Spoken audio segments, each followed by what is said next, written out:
Kalau ditawarin lagi nanti, kira-kira hipothetical sekali.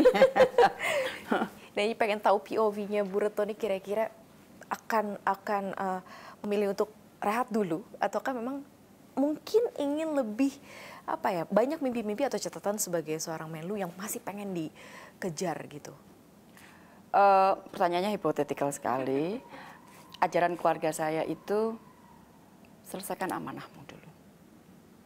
Jadi sekarang kalau misalnya ada yang tanya, Bu udah agak selak dong, Bu udah menjelang. No.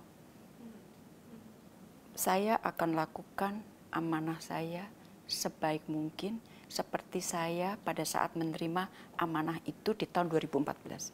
Nggak ada yang berkurang.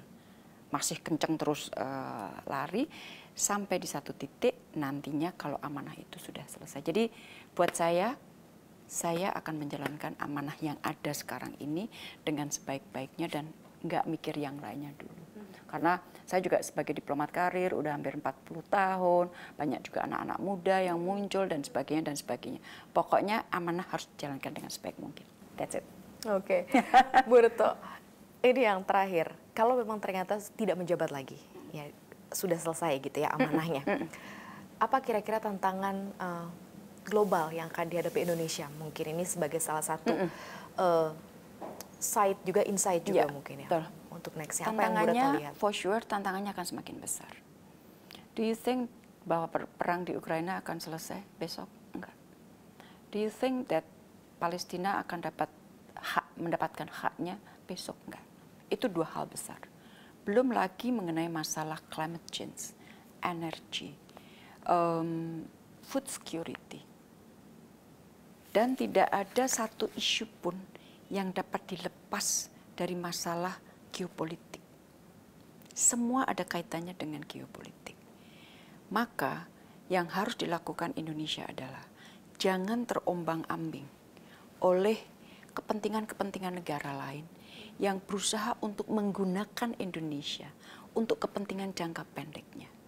Setiap diplomat Indonesia tahu tujuan jangka panjangnya apa, itulah koridor yang harus dimainkan untuk mencapai target jangka panjang. Karena kita bicara mengenai negara, kita bicara mengenai sebuah pemerintahan, dan semuanya seyogianya jangka panjang.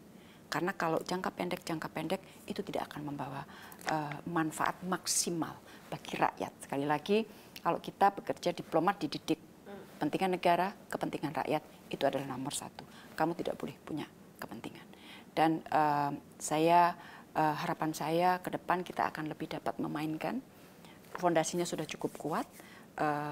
Tentunya dengan adjustment sana sini itu merupakan hal yang biasa bagi sebuah pemerintahan. Tapi insya Allah kita akan tetap kuat dan dihormati. Dan orang yang dihormati itu adalah orang yang dapat menghormati prinsip-prinsip dan nilai-nilai. Sama dengan kita berhubungan manusia kan. Kalau orang nggak punya prinsip, nggak punya nilai kan, akhirnya ya mungkin pihak lain senang tapi kita dikecengin. Allah ditawar segitu aja mau gitu kan. Kalau saya enggak. When it comes to principle, values, saya akan menjadi manusia yang berusaha untuk mempertahankan. Karena disitulah marwah sebuah negara dipertaruhkan.